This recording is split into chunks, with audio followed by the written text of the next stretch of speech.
This is the Get Your Ass to Work podcast, episode number 53, and we are going to talk about the buyer's market here in Reno. These are the buyers looking to purchase homes. That is complete dog shit right now. Most buyers don't have any money, and this is evidenced by the amount of buyers that are coming in to buy a home that are requesting that the sellers provide them money back at the close of escrow to cover their closing costs. They don't have money to cover their own closing costs, but yet people are out buying homes. Forget whether or not that's a good idea. We all know that's not a good fucking idea to do that. The problem is that these loans are weak, they are complete garbage, and they're causing problems in the marketplace. Forget about what's going to happen in 6, 12, 18 months if the market turns around and corrects itself even 1%, and these homeowners who just got their home are now underwater and can't sell it and have to move. I mean, I would say 2 to 3 out of 5 offers that come in for a home under $500,000 are going to be some sort of seller financing, cash back, I don't have any money for closing costs type of bullshit. But that's the game. That's what's going on. So let's talk about what you have to do to protect your seller. And if you are a seller, what you can do to protect yourself. Number 1, make sure that whoever the buyer is going through for financing is local. Local is everything when it comes to financing. Now, yes, the buyer can go find a better rate online, but we don't give a fuck. Because a lot of these loans won't go through anyway because they are filling out their paperwork online. They're dealing with somebody who's out of state. This person who's out of state is not working as a real lender. They're just basically an order taker. Do you want fries with that type of lender where they wait for their company to give them a lead to talk to? And then they talk to this person, and if it goes through, it does. And if it doesn't matter to them because they probably don't even live in the same state.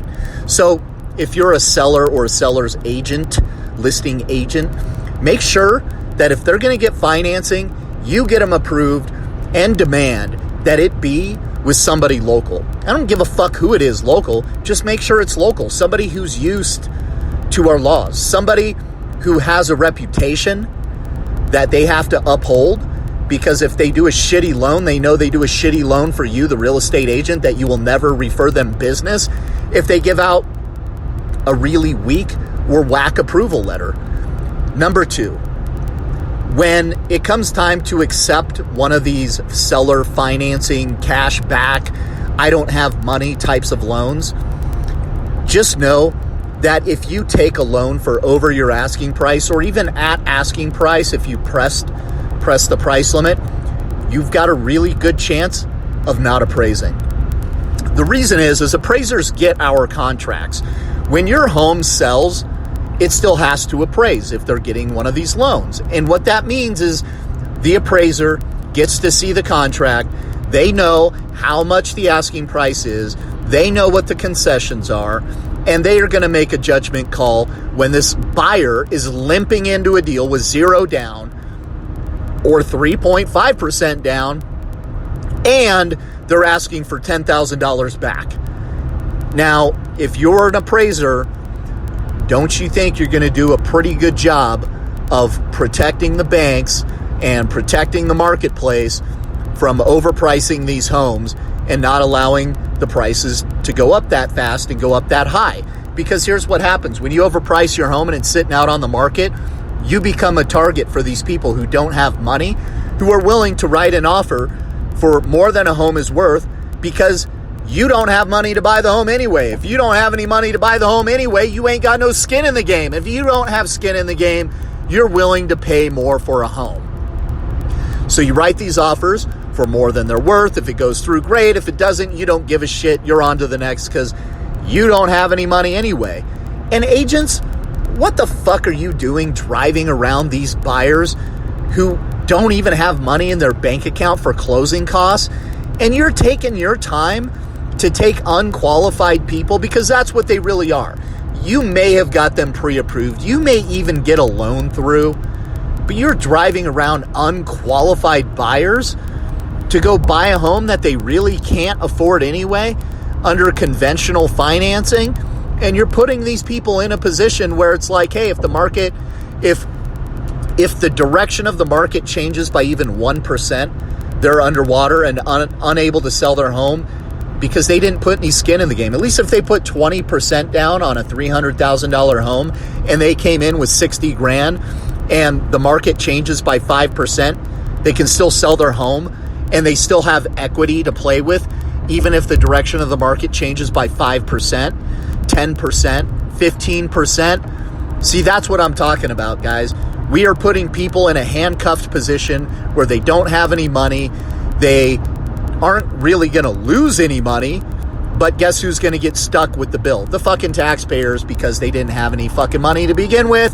So the taxpayers pick up the bill because that's who bailed out the banks the last time all this bullshit happened. Well, we're right there back again. So step number one, if you are a seller's agent, you're getting these kinds of offers coming in, or you're a seller. Step number one, make sure that they're qualified with somebody local. Make sure somebody local is putting their reputation on the line, because I'm not saying the loan will go through, but I'm saying you got a better shot. Step number two, make sure that you know that by taking one of these loans, that it has a good chance of not appraising. And number three, just really quick, check with the lender. Make sure that these people are somewhat qualified and that the lenders have given these buyers every bit of information on what not to do during this loan. What I mean by that is buyers have a tendency that when they're going to buy a new house, they're going to open a new fucking credit card, and that new credit card is going to end up causing them to not be able to get the house because a little fucking bit of change on their credit report. A little bit. See, guys, these buyers are just a fraction away from not being able to qualify for this loan. This is a true story. I literally had somebody who they messed up on how much they equated the taxes for the year. It came out to an extra $40 a month for taxes. $40 a month. Seriously, guys, $40 a month. We are talking about 2 large pizzas a month from Round Table, from Domino's a month, okay? 2 large pizzas a month away from not being able to afford a home. That was the difference between them being able to get the home and not, and they didn't get the home because it went up by $43 a month and they weren't able to afford it. But lenders are writing people pre-approval letters all the way up to the absolute fucking maximum that they can afford. And guess what happens when the wind changes by 1 degree? They can't afford these homes. So make sure, lenders, agents, that you're having the conversations with these buyers and double checking the fucking numbers. Guys, you are going to have to do the math for these people. You are going to have to check in on these types of loans and take really, really special care of these people if you're going to accept a loan where you're giving cash back, because these people already are on the brink of not being able to afford a home. They don't have any money. They can't scrape it together from anywhere else. Otherwise, they'd already have done that and tried to afford something even more expensive than what they're getting. If they had an extra $5,000, they would have put that already into the pot and tried to get a home instead of where $250, tried to get that home for $265. And that's what they're doing. And buyer's agents, you guys are taking these people out and wasting everybody's fucking time by going to a home that's up for sale at $265,000 or $450,000 that you know they can't afford, and writing an offer for $250,000 and asking for $10,000 or $12,000 back in credit so that this guy or gal can get a house that they really can't afford being in. And at the end of the day, are you really helping out the community? Are you really helping out your client? If the answer is yes, keep doing whatever the fuck you're doing. You guys do what you want. I'm going to do what I am going to do, which is protect my clients, protect myself, protect other lenders, protect these home sellers from making a decision that's going to take their home off the market, get them a low appraisal, waste everybody's fucking time, and lose our clients momentum when they're in the marketplace, because for the time that these homes come off the market while you're fucking around with these shit offers, somebody else could have come in with a stronger offer, something with 20% down. Imagine that. Haven't seen that in a while. 20% down, so that your seller can get an offer that actually goes through.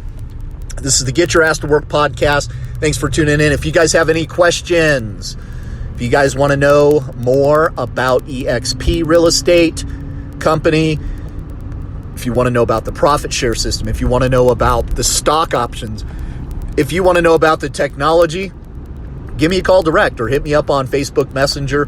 However you like to communicate, I'll tell you the truth. I always tell the truth because I am the friendliest real estate agent in Reno. We'll see you guys next week.